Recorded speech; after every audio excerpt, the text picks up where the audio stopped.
Hi, everybody. This is Teacher Ann, and I'm excited because I have a wonderful article I'm going to read to you today from the Boston Globe newspaper, and it's called Gloria Omoregbee Realizes a Dream with Roslindale's Obosa Restaurant.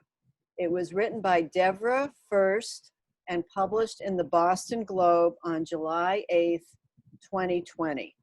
And you can find this article online at boston.com. I'm going to read the article, and then I'm going to ask you some questions at the end. And as I go along, I will explain some words that may be difficult or unfamiliar to you. And also, I learned a lot from this article because it's about a woman who is a chef. She's a cook in a restaurant. She's the head cook, and she owns the restaurant. And it's a Nigerian food restaurant. So I am not a cook at all, and I also do not know the names of Nigerian spices. So I learned a lot as I was preparing to read this article to you. I hope you'll enjoy it. I did very much, and I'm now looking forward to going to this restaurant and trying the food. So, Gloria Omoregbee realizes a dream with Roslindale's Obosa restaurant. The restaurant is in Roslindale, a neighborhood of Boston. At Obosa in Roslindale, chef owner Gloria Omoregbee prepares dishes from her native Nigeria. Soups, flush with peppers, that means soups with a lot of peppers. Stews enriched with palm fruit, that means the stews are made very tasty. They really, a lot of strong, good tastes. That's what enriched means here, with palm fruit, and served with creamy pounded yam. That's a kind of yam, the vegetable. A brick red jollof rice. You know the color red, and brick red means red like in a brick. The bricks are materials used for buildings. The brick red jollof rice that warms the back of the throat. When people eat it, it makes the back of your throat feel nice and warm in a good way. And then there is the coconut pasta, her own invention. It's tossed in a creamy sauce, served with chicken, shrimp, or salmon. We were trying to do something that's going to appeal to everybody. To appeal means that people will like it, that everybody will like it. But at least have Nigerian spices. So she's saying she wants something that everybody will like, but will also have spices from her country, from Nigeria. I want a twist where you can come in and recognize the food, but when you taste it, you say, oh, that's different. That's what the word twist means here.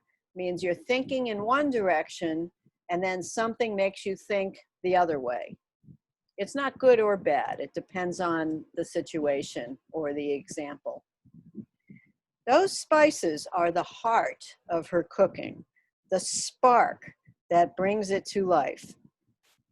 Ihuru, a nutmeg-like aromatic. An aromatic is a plant that has a strong smell. Orima, reminiscent of black pepper. That's just the name of the spice, orima. Habanero chiles, fruity and fiery. That's a kind of chili. Some of them I don't even know their names in English, she said with a laugh. Trained as a teacher in Nigeria, Omoregbee came to Boston in 1998 and worked in a group home with people who have intellectual disabilities.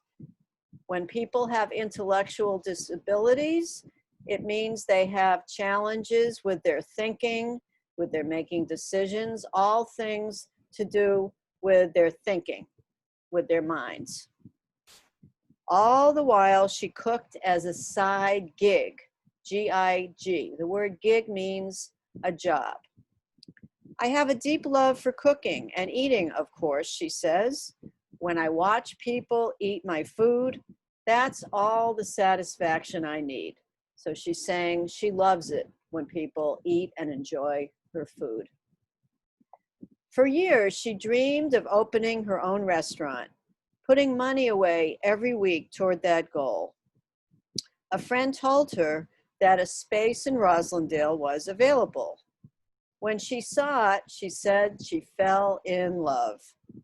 Omoregbee transformed, that means she completely changed, what was once a pizza shop, installing graceful glass pendants.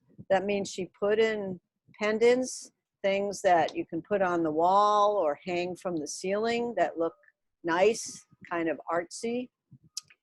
Cozy tables. Cozy means comfortable and nice to look at. Behind a white columned archway. An archway in a building is something in this kind of shape. This is an arch. And white columns, these are the columns in a building. They help to hold up a building, or sometimes they're just for decoration. So they are a white columned archway. And artwork from Nigeria. Obosa opened February 15th, 2020. Customers barely had time to enjoy the gracious space. It means customers had just started to come, and then the coronavirus closed it. But Obosa's food was still available through takeout and delivery. It recently resumed dine-in service. Dine-in service means people can come into the restaurant to dine or to eat.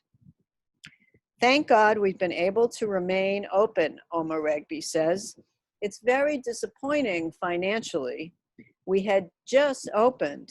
We were not very known. Means not a lot of people knew about the restaurant yet because it just opened in February and had to close right away. I've had to ask some of my employees to stay home. That was the toughest part of it. That was the hardest part for her. But I'm sure it will pick up again. I'm sure it will get better. Oh, and here's a picture of Gloria Omoregbee from the newspaper article. There she is. Okay. Indeed, the mood in the restaurant is upbeat and optimistic.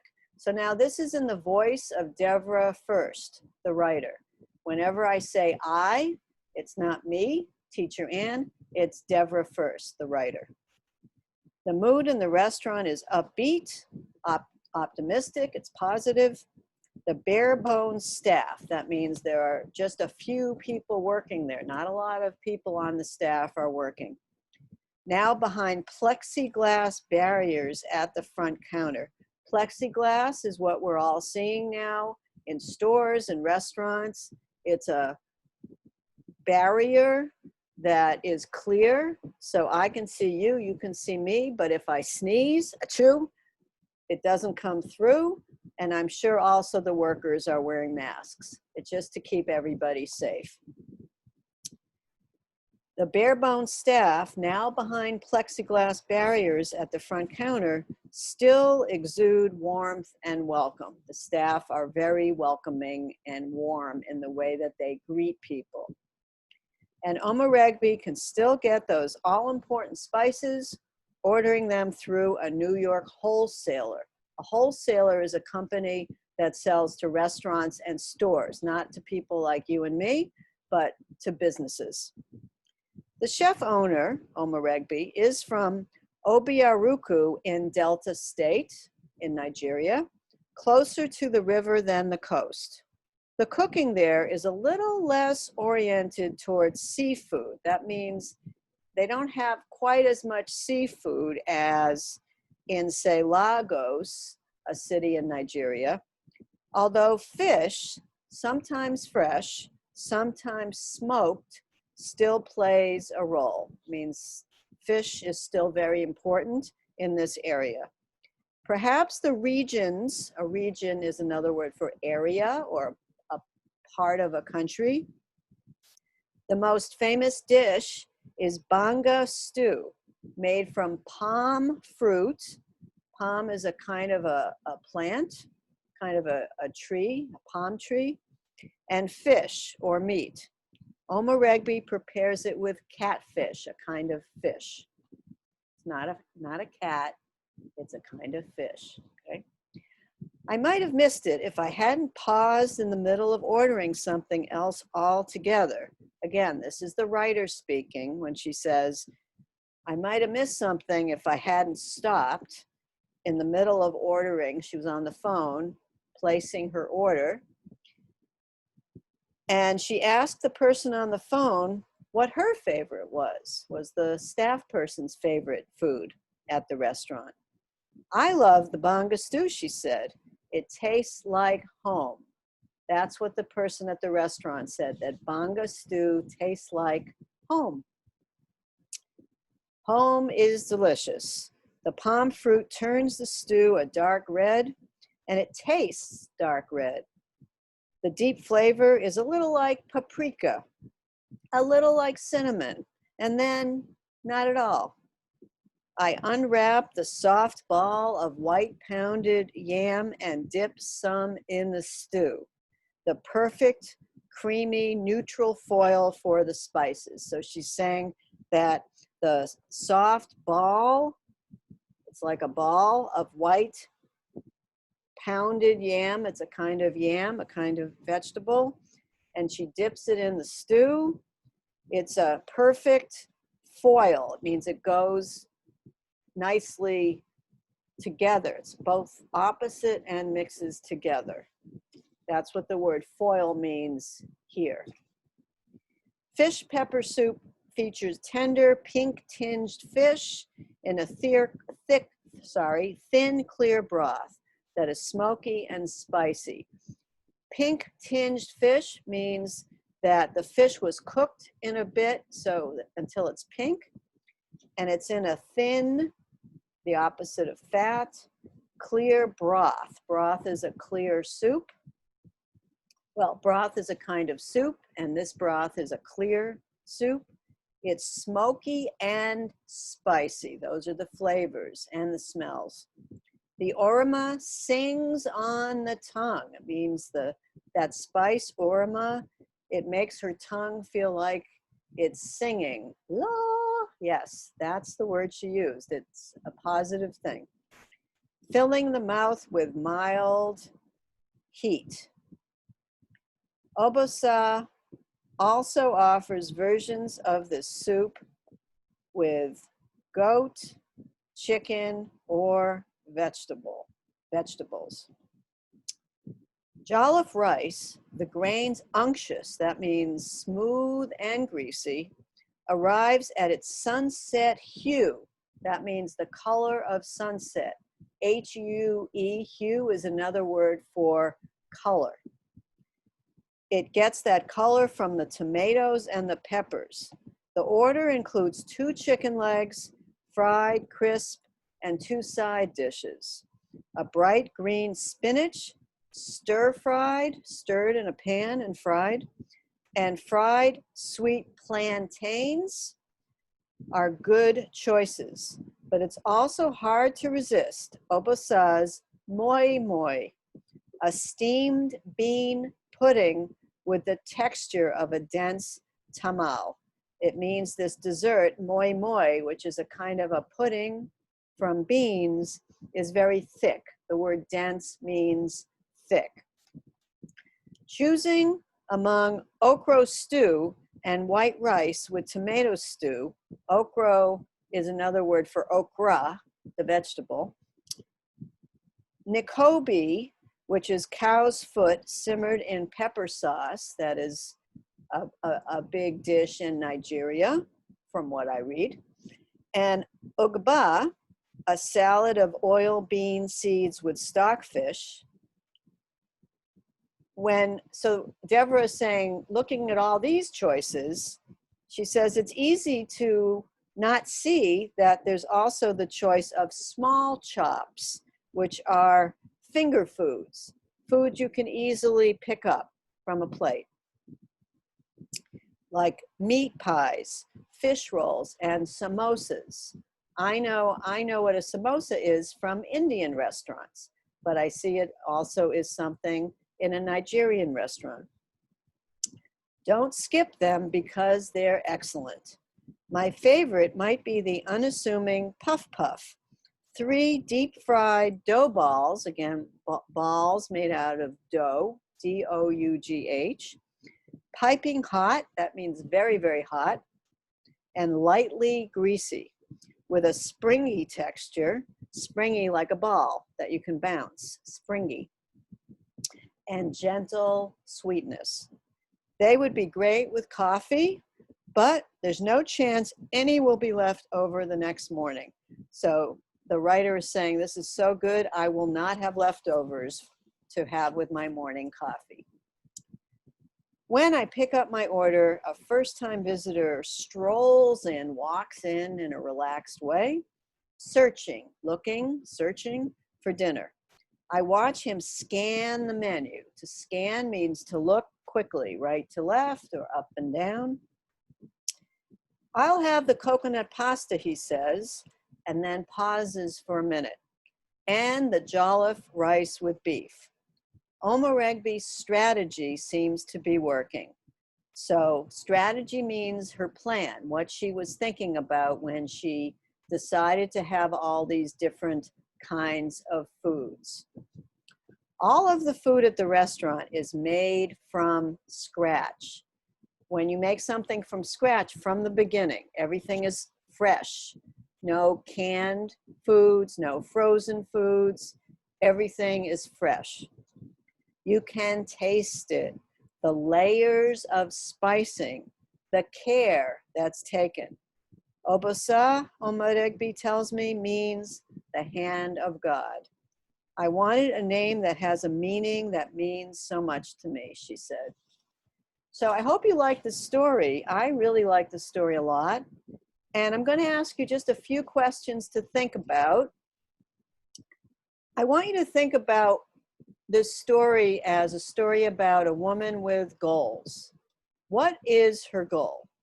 You remember from what it says here? That she was trained as a teacher in Nigeria, and she came to the United States and she worked in a group home, but all the while she was also cooking. She had jobs or gigs as a cook. And that's what she really wanted to do. She wanted to cook. And she dreamed of opening a restaurant. So a goal is something that you dream about, that you really, really want to do. And that was her goal. What did she do? What did she do to make her goal happen? So it says here, she put money away each week toward that goal. So to put money away means she saved money. That every time she got a paycheck, she used some of it to pay her bills. And if she had anything left, she would put some aside. She would save it, probably in a bank or some other place for saving money. And that helped her to plan for her dream, for her goal of owning a restaurant. And did she succeed? Did she succeed in her goal? Yes, she did. She, with the help of a friend, she found a place in Roslindale. She transformed it. She changed it completely from a pizza shop to a Nigerian restaurant. And then, of course, what happened? She did have some problems, like all business owners. She opened the restaurant in February 2020, coronavirus. She had to close for a while, but now she's open again. So she is very glad about that. So I hope you will maybe visit her restaurant, or at least watch this again and learn about her wonderful restaurant, learn all the good words, and use this story as an example for yourself on how one person, an immigrant, how she planned for her goals and how she was successful. I think this is a very, very good story about somebody having a dream and somebody realizing her dream, which means to make her dream come true. Another way to say that is she reached her goals. She achieved her goals. So I look forward to reading to you again soon. This is Teacher Ann, and again, this article is from the Boston Globe, written by Devra First, and this video is on the English for Advancement YouTube channel from JVS Boston.